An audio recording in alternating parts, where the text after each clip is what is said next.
Hala, grabe may kakaibang nadatnan si Kalingap Rab sa bahay ng magkakapatid na binyansagang mga zombie. Kanino ba ito? Magandang araw at isang mapagpalang araw po sa inyong lahat mga Kalingap. Sana'y hindi niyo po makalimutan na mag-like sa video na ito. At paunawa tapusin muna ang kabuuan ng video na ito mga Kalingap at para malaman ang nilalaman nito. At maraming salamat po mga Kalingap sa pagpatuloy na pagsuporta lalo na kay Kuya Val Santos Matubang at kay Ate Edna Vlogs at Kalingap Rab. Maraming salamat po. Kalingap Rab, may kakaibang nadatnan sa bahay ng magkakapatid na mahiyain. Pero bago yun mga Kalingap ay pag-usapan muna natin ang mga posible na mangyayari sa magkakapatid na mahiyain kung hindi sila magbabago sa kanilang mga pag-uugali. Ang paglalakbay ni Chris, Bea, at Melissa mula sa pagkamahiyain tungo sa pag-unlad. Sa isang tahimik na baryo sa Camarines Norte, tatlong magkakapatid na sina Chris, Bea, at Melissa ang namumuhay ng tahimik at mahiyain. Bagamat magkaiba ang kanilang mga personalidad, pareho silang may likas na kabutihang loob at malasakit sa kanilang pamilya. Ngunit, ang kanilang labis na pagkamahiyain ay naging sagabal sa kanilang personal na pag-unlad at pakikisalamuha sa ibang tao. Si Chris, ang panganay, ay tahimik at mas pinipiling mag-isa kaysa makipag-usap sa iba.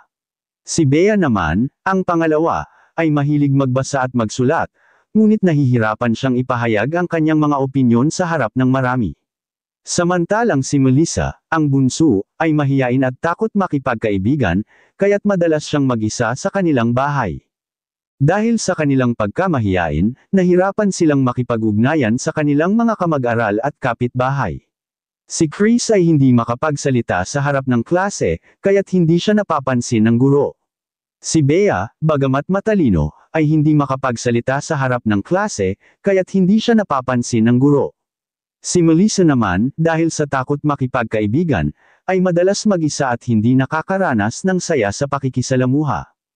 Isang araw, napansin ng kanilang ina ang kanilang kalagayan.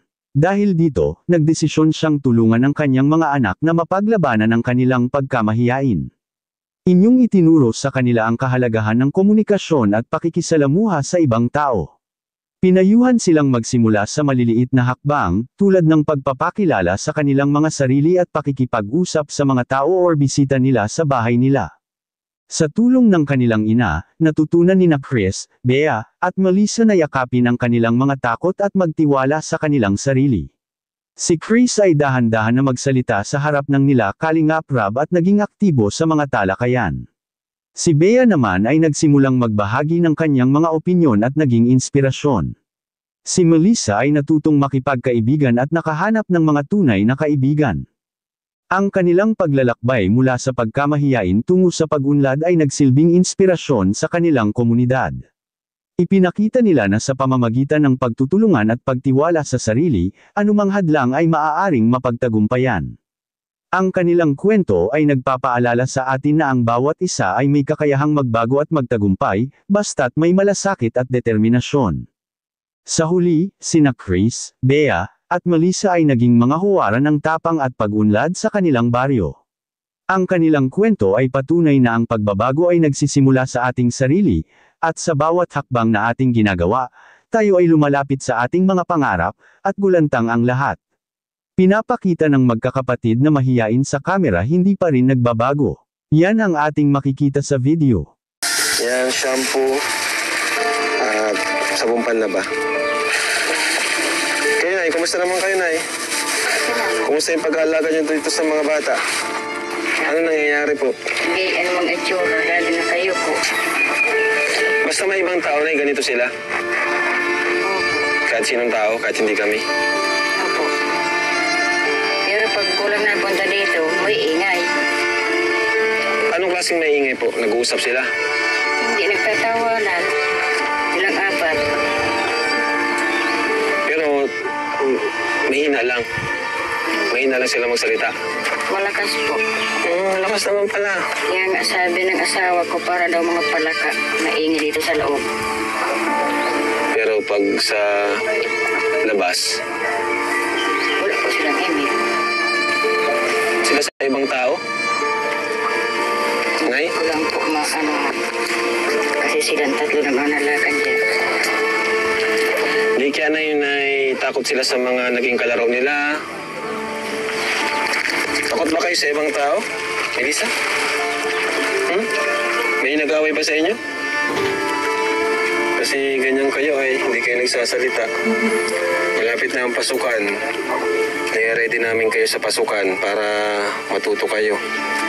Pati si Chris, parang ano na rin. Nay, si Chris, ba't parang nagaya na dun sa dalawa? Chris, kala ko ba, ano ka na, okay ka na? Wala kang gana ngayon? Gigising lang.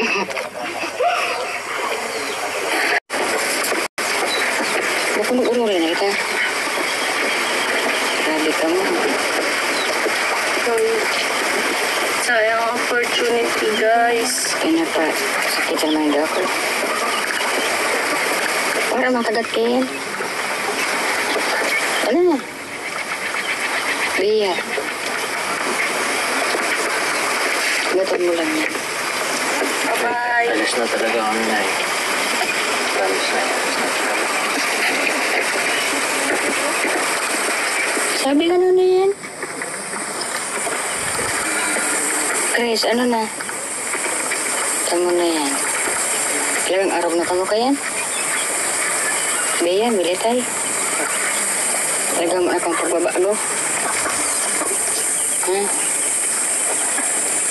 Para makagat mo kang biskwit eh, nabunin din.